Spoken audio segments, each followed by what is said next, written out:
ये दामिनी कौन है? कितनी बार कहा है मेरे निजी मामलों में मत बोला करो। निजी मामला? बीवी हूं तुम्हारी, पूरा हक बनता है तुमसे सवाल करने का। और इस उम्र में ये सब शोभा देता है, बच्चे क्या सोचेंगे? बच्चों ने कभी सोचा है मेरे बारे में कुछ? हाँ, जो मेरी इज्जत नहीं कर सकते, रात दिन मेहनत की तब जाके उन्हें ये ऐशोआराम की जिंदगी मिली है। तो उस दामिनी के लिए तुम उनकी जिंदगी बर्बाद कर दोगे? मेरी उम्र हो गई है, मुझे अपने लिए कुछ नहीं चाहिए, लेकिन मैं अपने बच्चों का हक नहीं जाने दूंगी। उससे बहस मत करो, जो सोचना है वो सोचो। कहाँ जा रहे हो? उस दामिनी के पास? इस नर्क से दूर। आज मैं गोडाउन में सोऊंगा। नितेश, मुझे नहीं लगता नाना जी मानेंगे। उनकी मर्जी के बिना ना इस घर में कोई सांस तक नहीं ले सकता। हमें भागना ही होगा, या फिर कुछ ऐसा करना होगा जिससे सांप भी मर जाए और लाठी भी ना टूटे। तो सोच क्या रही हो छाया?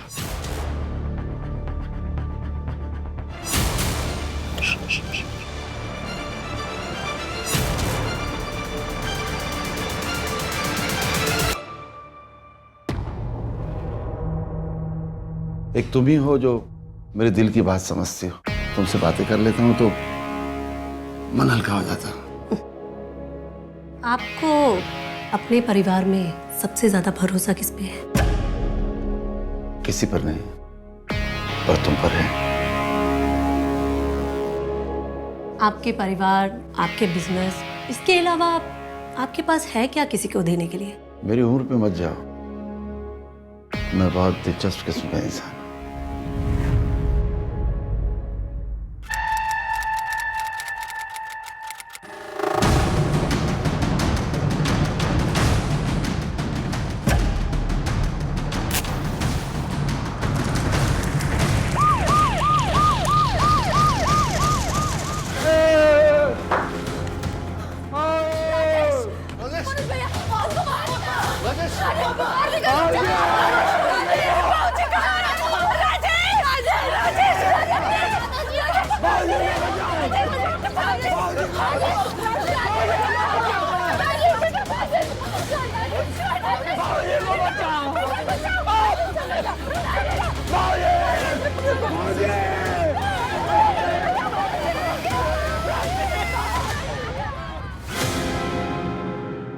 एक मिनट।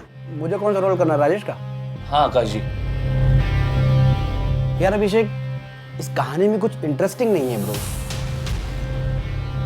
लाइक रेगुलर क्राइम है, एक मर्डर हो रहा है, वो भी 60 साल के बुड्ढे का। नया क्या इसमें?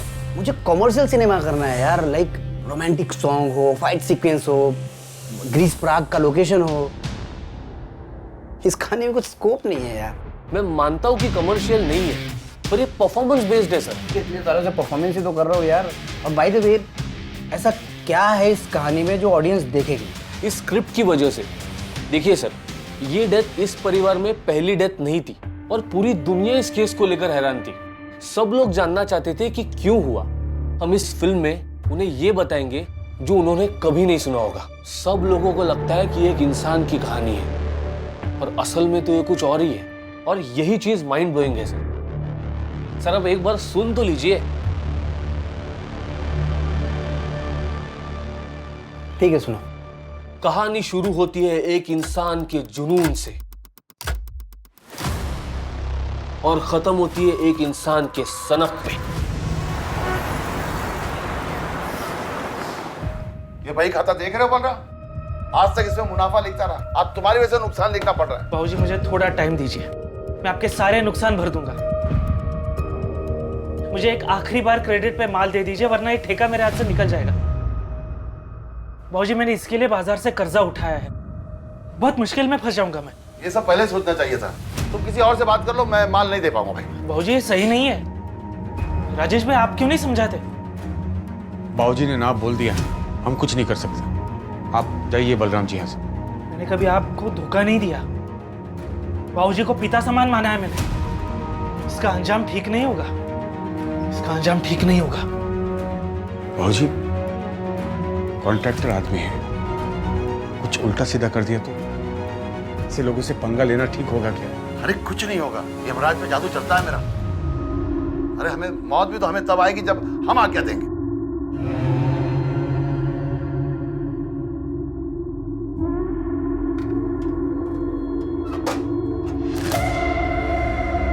और सुन, ये आज की जो बातें हैं ना, वो भी बही खाते में लिख देना। जरूर नहीं कि बही खाते में सिर्फ हिसाब ही लिखे, वो बातें भी लिखी जाती है जो हमें सीख दे, समझा? बिलाल, वो जगदीश का टिफिन लाया?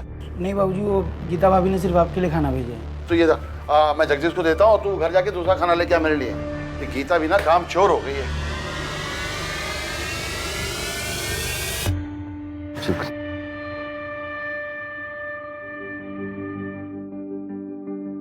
ले बाबूजी, मुझे लगा आप भूल गए। 4 साल से भूला हूँ कभी नहीं बाबूजी। और खाना लगे तो गोडाउन से आके ले लेना। जी जी बाबूजी।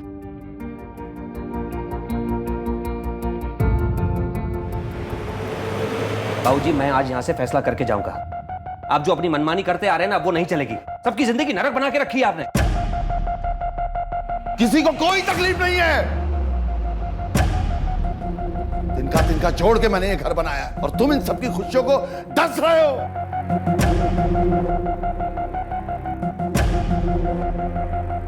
कुसुम नाक को जन्म दिया है तुमने। माँ को क्या सुना रहे हैं आप? जिंदगी और परिवार तिनको से नहीं बाबूजी, रिश्तों से बनते हैं।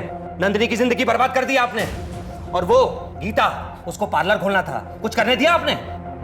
अब जेठ जी, मुझे इस समय आप क्यों घसीट रहे हैं? अरे बोलो, ऐसे चुप रहने से कुछ नहीं होगा। मैं अकेला कुछ नहीं कर पाऊंगा। तुम क्यों किचन में लगी रहती हो? माना कि तुम खाना अच्छा बनाती हो, इसका मतलब घर के सारे काम तुम करोगी। बस हो गया तेरे भैया, बस। देखो, बाबूजी की तबीयत खराब हो जाएगी। अरे तबीयत खराब होती तो हो जाए, कल का मरे आज मर जाए, लेकिन इतनी आसानी से मरेगा नहीं है। अगर मैं नाग हूं ना, तो ये अजगर है, सबको निकल के जाएगा।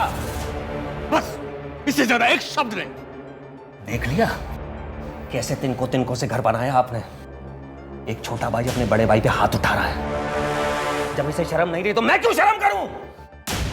मां, पूछ इस शरीफ आदमी से कि दामिनी कौन है। पूछ मां।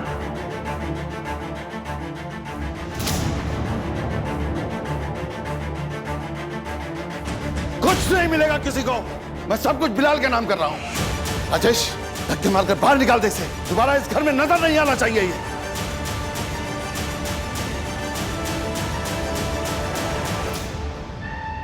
ये दामिनी कौन है?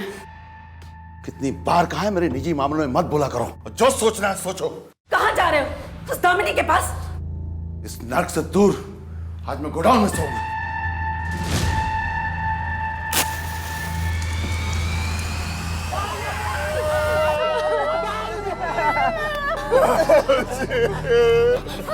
राजेश, राजेश, राजेश क्या हो रहा है आपको? अब ठीक है ना? मनोज भैया, राजेश, बेटा, राजेश,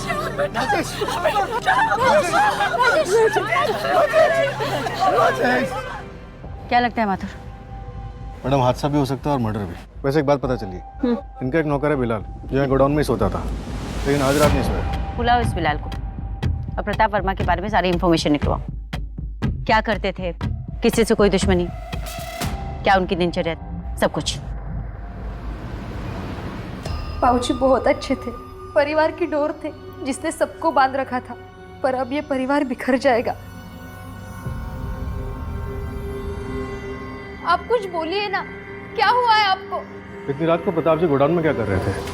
क्या वो वहीं सोते थे? नहीं, भाऊजी घर में ही सोते थे। कल रात वहाँ क्यों थे पता नहीं। राजेश को कॉल आया गोडाउन में आग लगने के बारे में, तो वो गोडाउन की तरफ तुरंत भागा। हमें निशा ने बताया तो हम सब वहाँ पहुँचे। आपकी फैमिली पिक्चर में ये कौन है? मैम, ये बाबूजी के सबसे बड़े बेटे धीरज है, वो बैंगलोर में रहते हैं। क्रियाक्रम के लिए नहीं है? जी, उन्हें फोन किया है, वो आज तक पहुंच जाएंगे। क्या आपके परिवार में कुछ ऐसा हुआ है जिसकी वजह से प्रताप जी ने सुसाइड कमिट किया?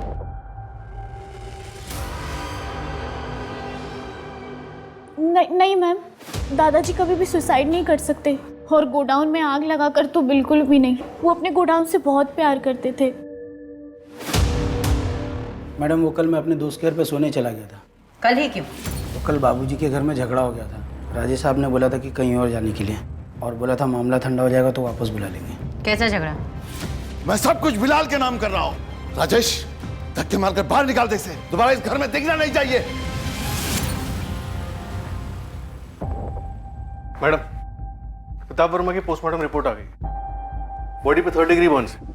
बहुत सफोकेशन से हुई। बॉडी पे कोई पेट्रोल या केरोसिन के ट्रेसेस मिले? बॉडी पे तो नहीं मिले मैडम, लेकिन केरोसिन गोडाउन में रखा रहता था, साफ सफाई के लिए रखते थे। फिर तो ये हादसा भी हो सकता है। और अगर हादसा नहीं है तो फिर कोई लूज वायर, शॉर्ट सर्किट या फिर जानबूझकर किसी ने आग लगाई।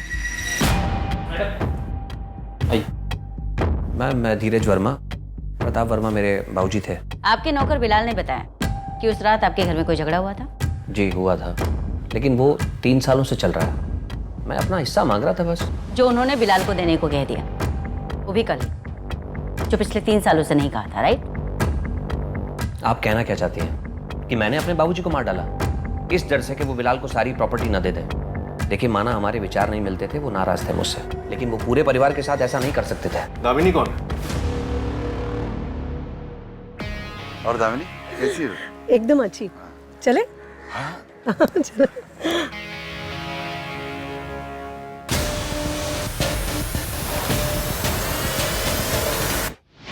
वो 3 महीने पुरानी बात है। आपको क्या लगता है कि आपके फादर का सचमुच दामिनी के साथ अफेयर था? नहीं, बिल्कुल नहीं। वो बात बस मेरे मुंह से गुस्से में निकल गई। मैम हम वो बलराम ठाकुर के खिलाफ कंप्लेन करवाना चाहते हैं। कौन है बलराम ठाकुर? ठेकेदार है, बावजूद से अक्सर उधारी पे माल दिया करते थे। हाल फिलहाल में मना कर दिया था तो वो नाराज था और उसे धमकी दी थी। कितना पूछा जाए उतने का जवाब दे। 12 फरवरी की रात को तू कहाँ था? प्रताप वर्मा को धमकी दी थी ना तूने? मैडम गुस्से में सिर्फ उनको धमकी दी थी, लेकिन मेरा भी बहुत नुकसान हुआ है। मैंने उनके साथ कुछ नहीं किया। अपने पिता के जैसा मानता था मैं उनको। मैं ठेकेदार उनकी वजह से बना। यकीन मानिए मैडम, मैं कभी भी उनके साथ कुछ भी गलत नहीं कर सकता। मैडम बलराम का कॉल लोकेशन पूरी रात उसके घर पे ही था। कॉन्ट्रैक्टर इतना दिमाग तो लगाएगा ही, फोन घर पे छोड़ के जा सकता है। मैडम ये धीरज वर्मा, प्रताप वर्मा का बड़ा बेटा, हादसे वाली रात ये दिल्ली में ही था। झगड़े के बाद बेंगलोर गया ही नहीं। अरे मानसी, ये कैसे कपड़े पहन के कॉलेज जा रही है?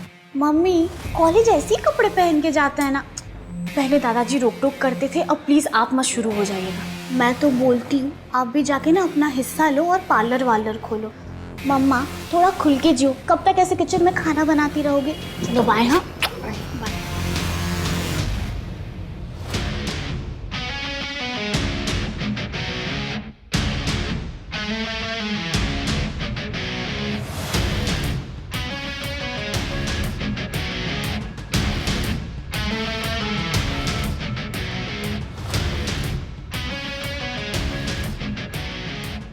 ये प्रताप वर्मा की बैंक स्टेटमेंट है।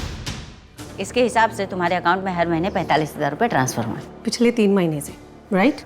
यस। क्यों? प्रताप जी, मैंने एक स्टोरी लिखी है, आप वो स्टोरी पढ़ के देखिए। अगर उस पर फिल्म बनेगी ना तो सुपर डुपर हिट हो जाएगी। बस 2 करोड़ का इन्वेस्टमेंट है। 3 करोड़ दूंगा, लेकिन फिल्म मेरी लाइफ पे बननी चाहिए। हीरोइन मैं सिलेक्ट करूंगा। ठीक है प्रताप जी, आप मुझे अपनी लाइफ स्टोरी बताइए, मैं उसके ऊपर बुक लिखती हूँ। बुक को पब्लिश करते हैं और उसको फेमस करते हैं, फिर उसके ऊपर फिल्म बनाते हैं। मेरी लाइफ पे बुक? दामिनी, एक बुक कम पड़ेगी। हेमराज पर जादू चलता है मेरा। अरे हमें मौत भी तो हमें तब आएगी जब हम आज्ञा देंगे। ये दामिनी सच बोल रही है। काफी कुछ लिख रखा है उसने प्रताप वर्मा के बारे में। और मैडम ये धीरज वर्मा जिस होटल में रुका था वहाँ मैंने पूछताछ की। पूरी रात होटल में ही था। मैंने होटल के CCTV भी चेक किए, लेकिन वो मेन डोर से बाहर निकलता हुआ नजर नहीं आया। तो फिर उसने हमसे बात क्यों की? पूछा मैंने उससे, तो कहने लगा कि बाप के मरने का सदमा था, इसलिए बताना भूल गया। क्या बकवास है। उस बलराम के खिलाफ कुछ मिला? नहीं मैडम, लगता है ये हादसा ही था। क्लोजर रिपोर्ट फाइल कर दो। Okay madam. Closure report? लेकिन केस तो क्लियर है कि मर्डर है। पर ये तो सिर्फ ऑडियंस को दिख रहा है ना सर। तो फिर पक्का उस धीरज ने किया होगा, राइट? बलराम भी तो हो सकता है, या फिर बिलाल। सर आपका शॉट रेडी। हाँ, डायरेक्टर को बोलो दूसरा सीन लगा, मैं आ रहा हूँ। हाँ, क्या नाम था उसका? बिलाल। बिलाल, राइट? तो बिलाल ने प्रॉपर्टी के पेपर पे साइन करवाया होगा। असली कहानी यहीं से शुरू होती है सर, और यहीं से आपका कैरेक्टर स्ट्रांग होता है। ओके, अब हम चलते हैं 1.5 साल बाद। राजेश, मैं तुम्हारा बड़ा भाई हूँ। इस गोडाउन पे मेरा भी उतना ही हक है। मुझे खरीदी के दाम पे सामान चाहिए।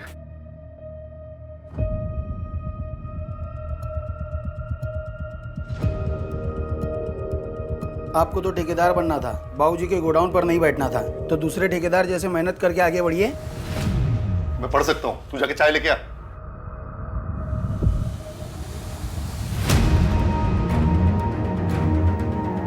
तुम बलराम को उधारी दे सकते हो, हमें उधारी नहीं दे सकते।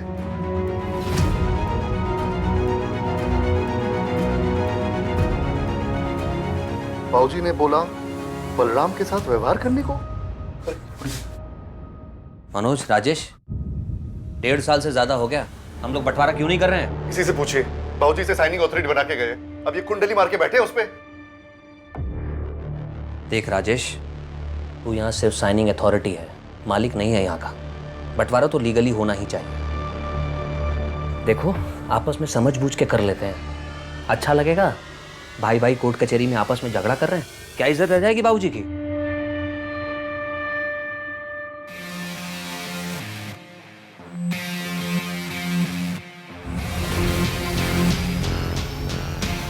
ना ना ना ना ना। मानसी 2 साल से डेट कर रहे हैं यार, एक बार किस भी नहीं कर सकता? बस 8 महीने, उसके बाद ना मैं ग्रेजुएट हो जाऊंगी, छाया दीदी की भी शादी हो जाएगी, फिर ना हम दोनों शादी कर लेंगे। एक तुझे ना सिर्फ लगता है तेरे दादाजी के जाने के बाद में तू आज़ाद है, ऐसा कुछ नहीं है। वो ना तेरे दिमाग में अब भी है, उनके जो आदर्श है ना, ये सब तेरे खून में है। और कौन कहता है कि जब शादी से पहले ये सब नहीं कर सकते हैं? इनफैक्ट ये सब करने से प्यार और मजबूत होता है। देख ऋषभ, अगर तुझे ये सारी चीजें करनी है ना तो तू कोई दूसरी गर्लफ्रेंड ढूंढ ले, क्योंकि मैं तेरे साथ ये सारी चीजें शादी से पहले तो नहीं करने वाली। अरे सॉरी सॉरी, मैं मजाक कर रहा था यार। ये तो चलेगा ना? चलेगा ये। एक और बैग बनाओ।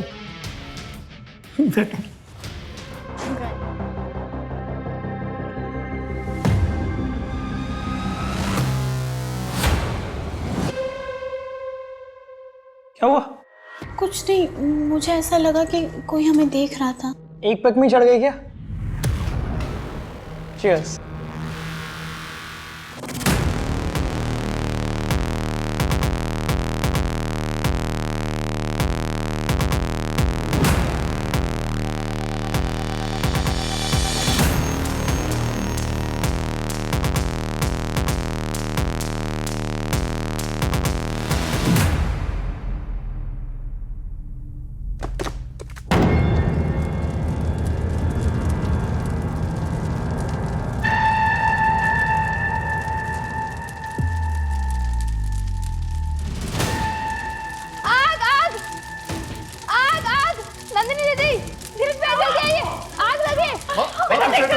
गीता पीछे हटो।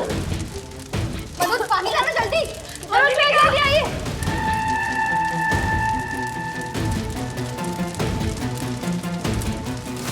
हटो, पीछे हटो तुम लोग, पीछे हटो।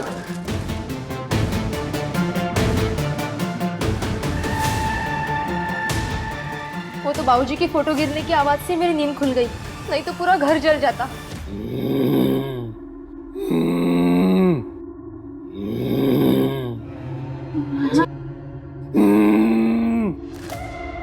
राजेश, राजेश क्या हुआ तुम्हें? राजेश, मैं जाऊंगा जल्दी, देखो तो क्या हुआ है? बेटा कुछ बोली नहीं है। देख बेटा, भैया को क्या हुआ? राजेश, उठो उठो।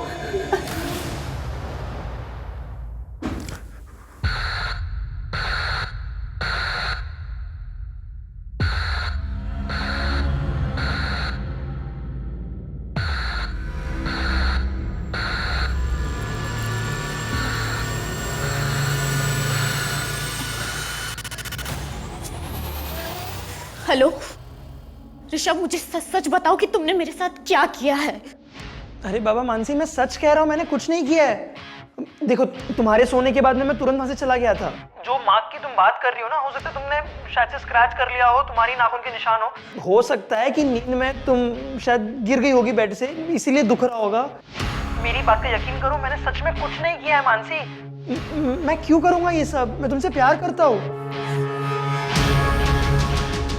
हमें बाबूजी का धन्यवाद करना होगा, उन्होंने हमारी जान बचाई। वो मेरे सपने में आए और बोले माता की चौकी रखने को, परिवार के लिए अच्छा होगा। धीरज भैया को भी बोलने को बोला। चोरी हो गई, मेरे अलमारी से सब जेवर गायब है। जेवर? वो जो छाया की शादी के लिए लाए थे वो? हाँ। हे भगवान, अब छाया की शादी कैसे होगी? नंदिनी, फिक्र करने की जरूरत नहीं है, हम लोग हैं ना, हम संभाल लेते हैं। अरे लेकिन आखिर ये चोर हमारे घर में घुसा कैसे? ये ना बिल्कुल सेफ नहीं है। हम अभी जाकर पुलिस स्टेशन में कंप्लेन कर लेंगे। हाँ, कंप्लेन करने की कोई जरूरत नहीं गीता, आइंदा से लॉक ठीक से लगाएंगे बस।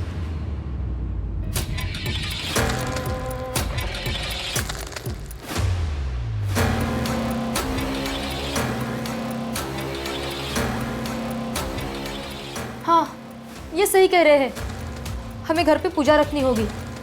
घर पे सब अशुभ हो रहा है।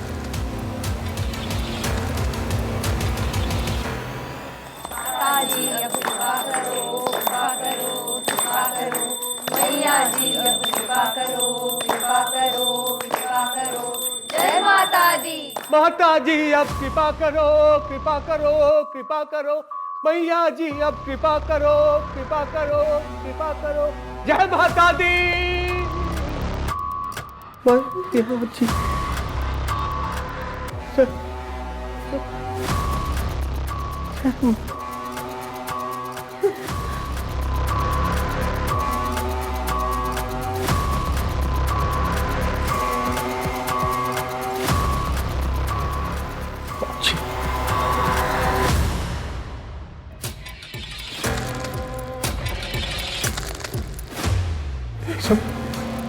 इसे बाबूजी के आशीर्वाद का कमाल है।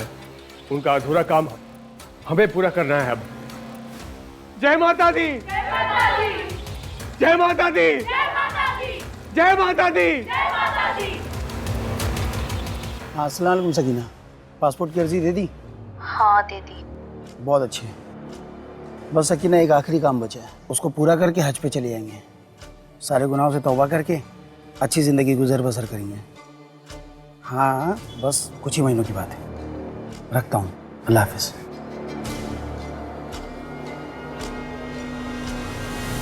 माँ जी ने डिसाइड किया है कि बंटवारा कर लिया जाए। ये तो अच्छी बात है माँ। मैं तो सोच रहा था कि आप बाबूजी की तरह। बंटवारे के खिलाफ नहीं हूँ, और वैसे भी बंटवारे के बाद भी सभी बच्चे मेरे एक साथ ही रहेंगे। तुम्हारे बाबूजी तो अब रहे नहीं। 5 हिस्से लगेंगे। गोडाउन किसके हिस्से जाएगी, मकान किसके हिस्से जाएगा, जमीन किसके हिस्से जाएगी? आप सब जल्दी चलिए, पापा को कुछ हो गया।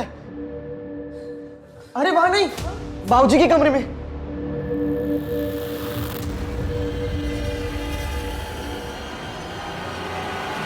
क्या बात है कुसुम, मैंने आंखें क्या मींची, तुमने बंटवारा करना शुरू कर दिया। इस घर का बंटवारा कभी नहीं होगा। ऐसे क्या देख रही है कुसुम? याद है कि मनोज, जब गीता तुझसे तंग आकर चली गई थी, तू उसे मनाकर कौन लाया था? मैं। और नंदिनी, तेरे पति से तलाक दिलाकर क्या मैंने कोई गलत किया? बोल। शराब पीकर तुझे मारता था, दूसरी औरत पाल रखी थी उसने। माँ,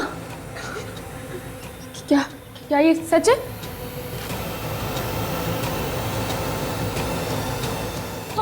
आपको किसने मारा? आग किसने लगाई? बताइए ना।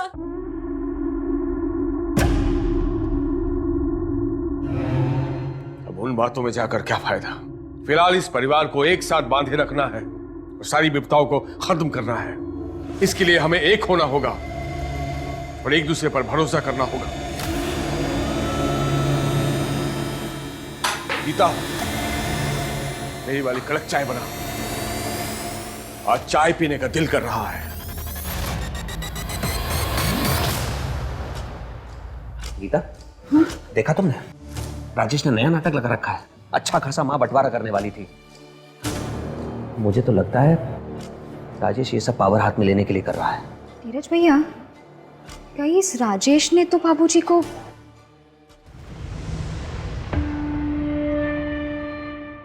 भाई 1.5 लाख है। और बाकी का मैं अगले हफ्ते देता हूँ आपको। क्या रे, माल लेते वक्त तूने बोला था ये बहुत बड़े घर का आदमी है, चिंदी निकला ये तो। दे दूंगा ना भाई, मैं थोड़ा माल मिलेगा।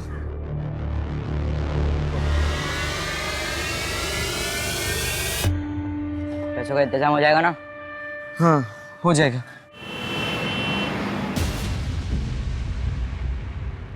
पीयूष, रोहित, बाहर जाओ। क्यों बाबा? पीयूष, जितना बोला जाए उतना किया कर।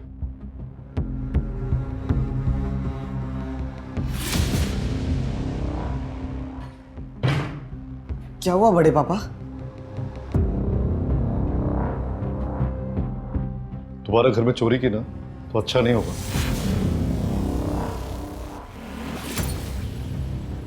क्या किया जेवर का? वो बड़े पापा मुझे किताबें खरीदनी थी, मम्मी ने मना कर दिया, मैंने इसलिए वो। कितने में बेची? 10,000 में। 3 लाख का हार तूने 10,000 में बेच दिया?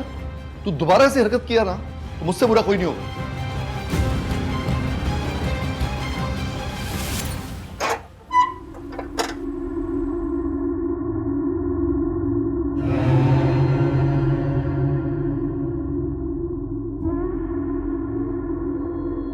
बाबूजी कमल का पेमेंट आया, मेरे हिसाब से मैं। बाबूजी ऐसे क्या है इसमें? कुछ अनमोल जो मुझे यमराज से दूर रखता है। मैंने ऐसे ही नहीं इतनी तरक्की की।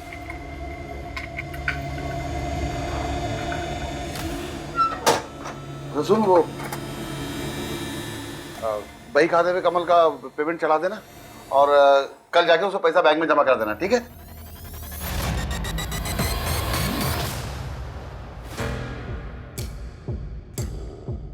बाबूजी मुझे रास्ता दिखाओ, क्या करना चाहिए?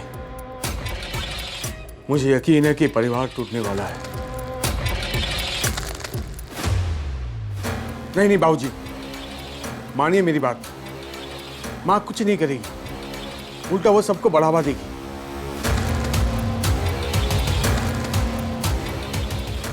हाँ ठीक है बाबूजी।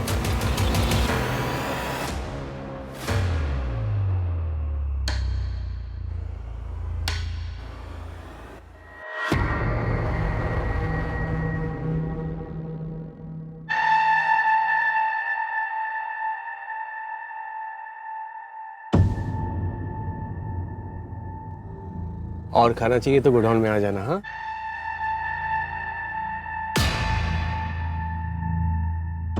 यार वो मनोज चाचा ना चाचा चौधरी बने हुए, उसका कुछ करना पड़ेगा। हाँ जल्दी कर, वरना प्रणय जो तेरा हाल करेगा ना वो तूने सोचा भी नहीं होगा। अच्छा जो बात तूने मुझे बताई थी कि प्रणय की बाइक पर किसी ने कीचड़ उछाला था तो उसने उसको गोली से मार दिया। हाँ सुना तो मैंने भी ऐसा है, पर तू टेंशन क्यों ले रहा है? पैसा दे दे, तू इतने बड़े घर से है, तुझे क्या टेंशन है? यार वो चाचा ना गिद्ध जैसे खड़ा रहता है वहां पर, मैं कुछ करता हूँ। ये ले मैथ्स एग्जाम के क्वेश्चन पेपर, 1500। मैं 1000 ट्रांसफर करता हूँ तेरे को। यार किस बात का मेरा तू, चल दे दे 1000 रुपया। चल मैं तेरे को भेजता हूँ पैसे। हाँ बाय। तुम मेरे साथ ऐसा कैसे कर सकते हो ऋषभ? दिमाग खराब हो गया क्या? मानसी मैं कह रहा हूँ ना, मैंने सच में कुछ नहीं किया है।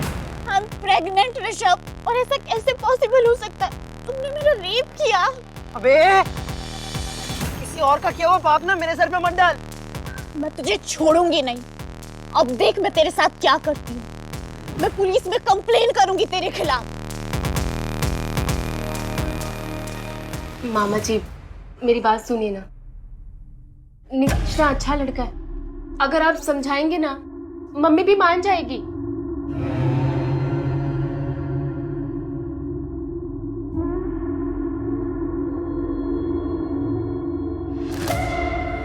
ठीक है, मिलवाओ उनके परिवार वालों से, शादी की डेट फिक्स कर देते हैं।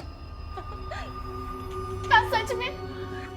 थैंक यू नाना जी, थैंक यू सो मच। नाना जी, नाना जी थैंक यू, नाना जी thank you so much. Nitesh तुम फोन क्यों नहीं उठा रहे हो?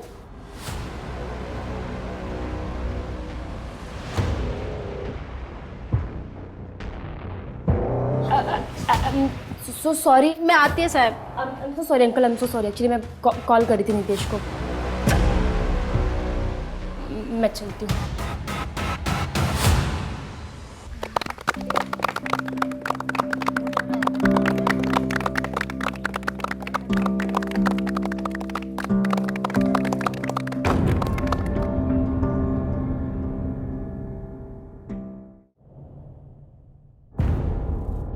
नमस्ते।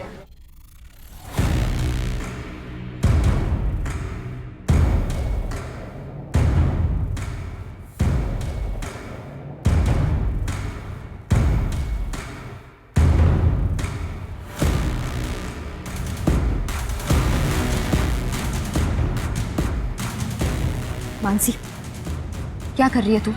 कहाँ खोई हुई है? जा जल्दी जा, दामाद जी के लिए जो गिफ्ट के बैग्स लाए ना वो लेकर आ। जा।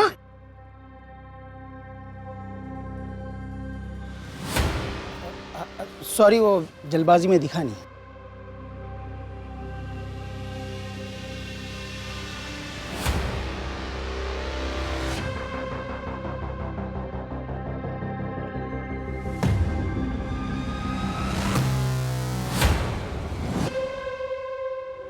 अरे यार, तुम लोग यहाँ क्या कर रहे हो? किसी ने देख लिया तो? घर में सजावट तो बहुत है। लगता है छाया की सगाई में बहुत पैसा खर्च किया है और मुझे देने के लिए तेरे पास पैसा नहीं है। अरे यार, दे दूंगा ना पैसे। इतना मारे क्यों जा रहे हो? मेरे सामने इतनी बात किसी ने नहीं की आज तक, और तू पिद्दी भर का लड़का जवान चलाता मेरे सामने।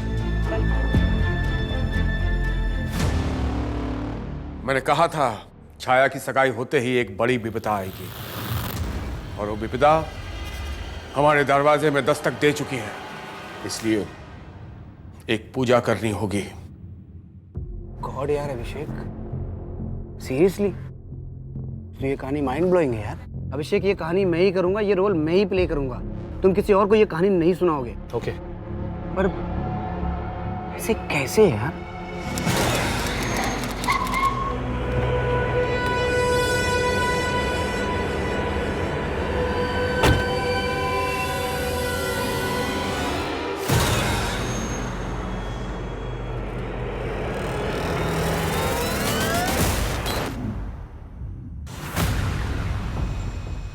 मैडम, यहाँ आइए जल्दी।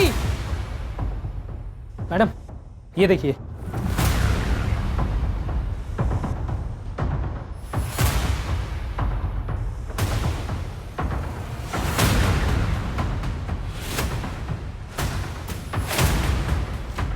मैडम, कल पार्टी में फैमिली के सभी लोग थे और सभी लोग बहुत खुश थे।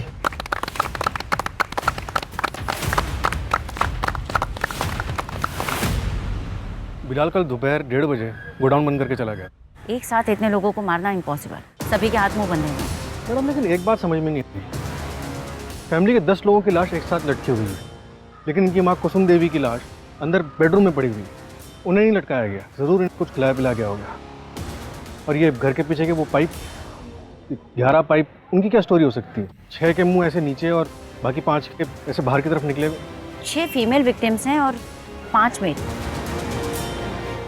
ज़्यादातर सभी के ऑलमोस्ट एक हाथ को छोड़कर पैर ज़मीन पे टच हो रहे हैं। कहीं ऐसा तो नहीं कि इन्हें पहले मारा गया है उसके बाद लटकाया गया? जो भी हो, अपने पूरे करियर में मैंने ना तो ऐसा कोई क्राइम सीन देखा ना सुना। दिमाग बना गया है।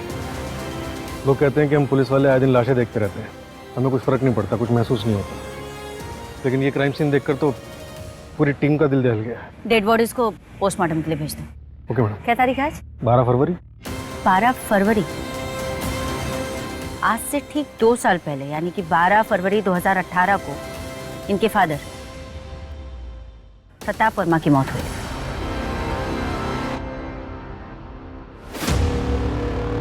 तो घर में जब भी कुछ कांड होता था तो बहुत कन्वेंटली छुट्टी पे रहता था रे। वो लोग बोलते थे जाने के लिए, तो मैं क्या करता?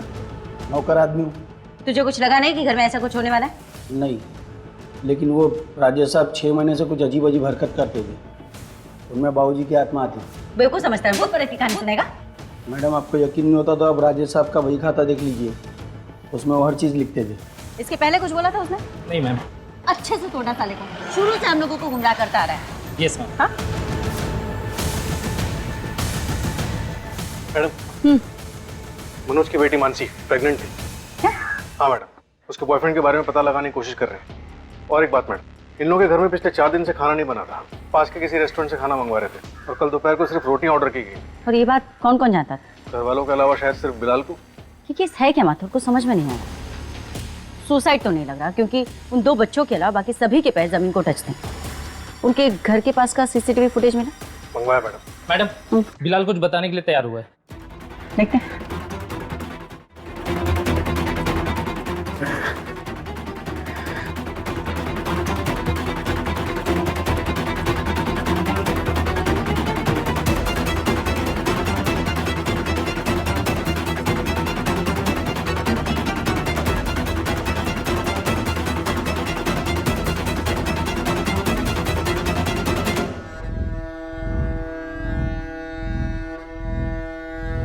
मैडम वो मानसी का रेप हुआ था।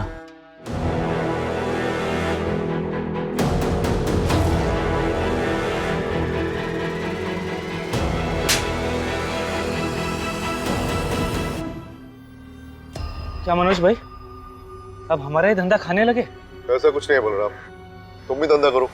किसने मना किया है? पिछले 5 साल से जो टेंडर मुझे मिल रहा था इस बार आपको मिला है। मनोज भाई ये गलत है। गोडाउन के लाइसेंस पे आप सस्ते में माल उठाते हो, इसलिए आपका खर्चा कम होता है। मार्केट प्राइस पे माल मुझे उठाना पड़ता है। आपकी जितना कम दाम का टेंडर हम भर नहीं सकते। तो कहीं और टेंडर भर लो।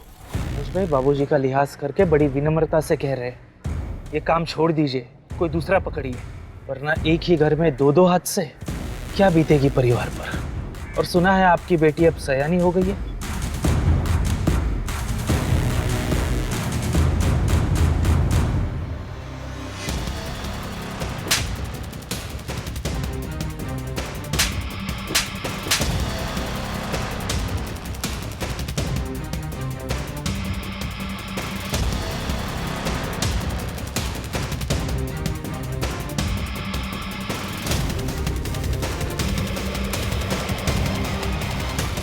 प्रताप वर्मा डेथ और अभी की वर्मा फैमिली मास डेथ में कोई भी कनेक्शन नहीं मिला। इन दोनों ही केसेस में इतना कनेक्शन तो जरूर है माथुर। जो भी मौतें हुई हैं बहुत ही मिस्टीरियसली हुई, भले ही एविडेंस, रीजन या मोटिव क्लियर ना हो। और अगर ये मर्डर है तो इस मर्डर की प्लानिंग बहुत सटीक तरीके से की गई। मैडम धीरज का कहना है कि राजेश अपने बाबूजी की आत्मा आने का नाटक कर रहा था क्योंकि उसे पावर चाहिए थी। उसका कहना है कि मनोज की बीवी गीता को पहले राजेश पे भरोसा नहीं था, लेकिन धीरे धीरे होने लगा। और फिर बाकी फैमिली मेंबर्स को, यहाँ तक कि बच्चों को भी लगने लगा कि राजेश के अंदर उसके बाबूजी की आत्मा आती थी। क्या बकवास बात है। इतने पढ़े लिखे होने के बावजूद ये लोग आत्मा जैसी चीजों पर विश्वास करते हो। घर के सारे लोग बच्चे थे। राजेश अपने बाबूजी को अपना भगवान मानता है, यहाँ तक कि उनके मरने का सदमा भी बर्दाश्त नहीं करता। पहले उसकी आवाज़ चले गई, फिर धीरे धीरे वो अपने बाबूजी को अपने अंदर महसूस करने लगा, बिहेव भी उनके जैसे करने लगा। वो सब कुछ अपने बाबूजी के जैसे करता था जैसे वो करते थे। हाँ मैडम, बिलाल और धीरज की बातों से तो यही लगता है। बिलाल ने कहा था ना कि राजेश कोई बही खाता लिखता। हाँ मैडम। उसे कंगाल कर।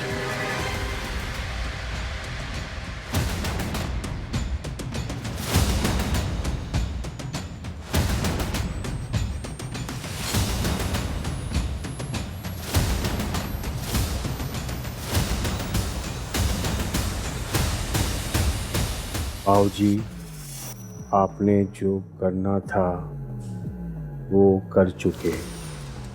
अब ये जिम्मेदारी अपने कंधे से हटा देनी चाहिए। बाबूजी, आपने इतनी रात को मुझे क्यों बुलाया यहाँ पर? चुप कर, सवाल मत पूछ। भाई खाता निकाल। बाबूजी, बात क्या है? बलराम का सारा कर्जा माफ कर दूंगा और जिसका भी कर्जा है सब माफ कर दूंगा। बिलाल के नाम आधी जायदाद करूंगा, आधी कुसुम के। लेकिन बाबूजी, हम लोगों को क्या मिलेगा? बाबूजी, तू मेरा आज्ञाकारी बेटा है ना, कुसुम तुझे अपने साथ रख लेगी। बाबूजी,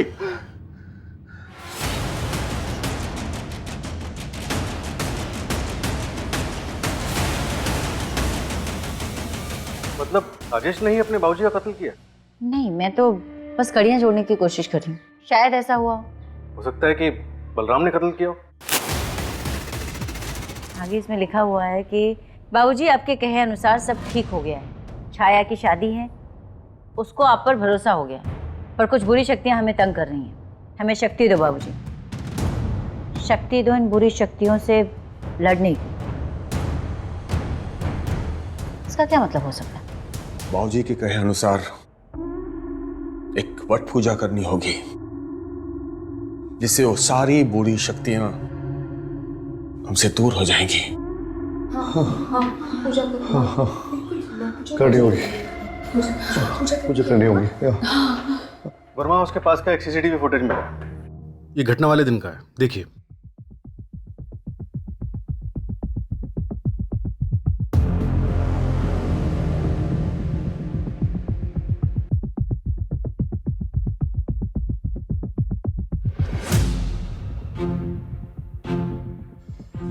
पोस्टमार्टम रिपोर्ट के मुताबिक किसी की बॉडी में से कोई भी नशीला सब्सटेंस नहीं मिला। तो क्या ये मास सुसाइड ही था? मैडम, भाई खाता पढ़ के तो ऐसे ही लग रहा है। राजेश ने पूरी फैमिली का ब्रेन वॉश कर रखा था। उस बिलाल का कुछ पता चला? बिलाल की कॉल लोकेशन के हिसाब से वो अपने दोस्त के घर पे ही था और वर्मा हाउस के आसपास किसी सीसीटीवी में भी नहीं दिखा वो। इस बिलाल का उस रेस्टोरेंट के किसी स्टाफ के साथ कोई लेना देना? नहीं मैडम। कॉल रिकॉर्ड साहब। किसी भी स्टाफ मेंबर का या वेटर का किसी सस्पेक्ट या फैमिली मेंबर के साथ कोई कांटेक्ट नहीं था। उस दिन रोटियां भी राजेश ने ऑर्डर की थी। ऐसे कैसे हो सकता है माधुर? एक आदमी ने परिवार के सारे लोगों का ब्रेन वॉश कर दिया। 11 लोग, किसी एक का भी दिमाग नहीं चला। और कुछ समझ में नहीं आ रहा।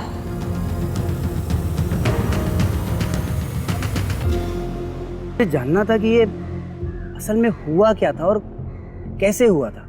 इस कहानी की सच्चाई को कोई नहीं जान पाएगा, बस एक हॉरर स्टोरी बन के रह जाएगी। हाल फिलहाल पुलिस ने क्लोजर रिपोर्ट फाइल कर दी है। मास सुसाइड का केस है। अनबिलीवेबल यार।